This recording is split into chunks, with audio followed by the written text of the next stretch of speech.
Stel jou voor, geen ligte nie, geen water nie, geen kommunikasie nie. Net stilte en 'n wêreld wat vinnig begin uitmekaar val.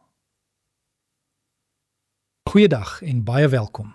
Vandag staan ons stil by die rol en roeping van die Departement Elektries binne die Suidlanders. 'n Departement wat nie net met tegnologie werk nie, maar met iets baie dieper. Die behoud van lewe, orde en hoop in moeilike tye. Elektrisiteit is lankal nie meer 'n gerief nie. Dit is die ruggraat van ons moderne bestaan. Dit is dit wat water laat vloei, wat voedsel bewaar, wat mediese sorg moontlik maak, wat kommunikasie in stand hou en wat sekuriteit ondersteun. Sonder elektrisiteit begin hierdie sisteme baie vinnig faal en wanneer dit gebeur, raak gemeenskappe kwesbaar. Op die ou einde is die realiteit dat ons nasionale kragnetwerk kompleks is, maar ook afhanklik is van stabiliteit, instandhouding en hulpbronne. In 'n situasie waar daardie stabiliteit verlore gaan, kan die netwerk binne 'n baie kort tydperk in duie stort. En dit is presies waar die Departement Elektries se roeping inkom.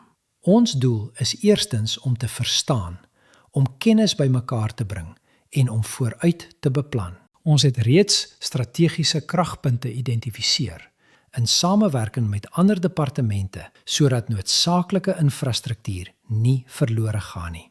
Maar dit stop nie daar nie. Ons fokus ook daarop om praktiese oplossings te ontwikkel vir selfstandige kragvoorsiening.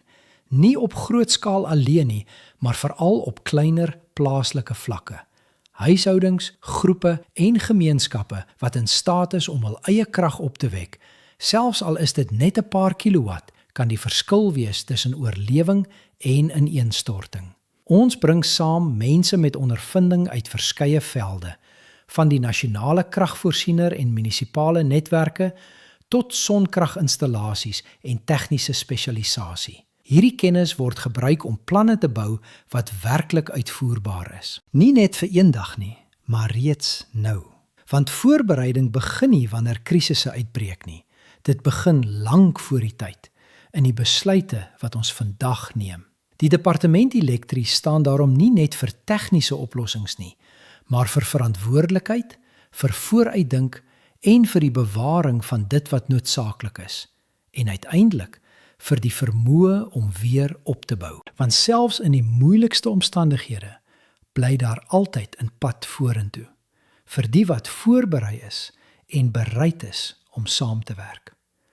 Mag ons onthou dat wysheid begin by die vrees van die Almagtige Vader, dat ons nie op ons eie krag staat maak nie, maar op sy leiding in alles wat ons doen, en dat selfs wanneer strukture val, die Vader steeds bou, deur mense wat bereid is om te dien, te beskerm en lig te bring waar daar donkerte is. Mag ons getrou wees in dit wat aan ons toevertrou is, en mag ons deur voorbereiding en geloof nie net oorleef nie, maar ook hoop dra vir die wat saam met ons staan.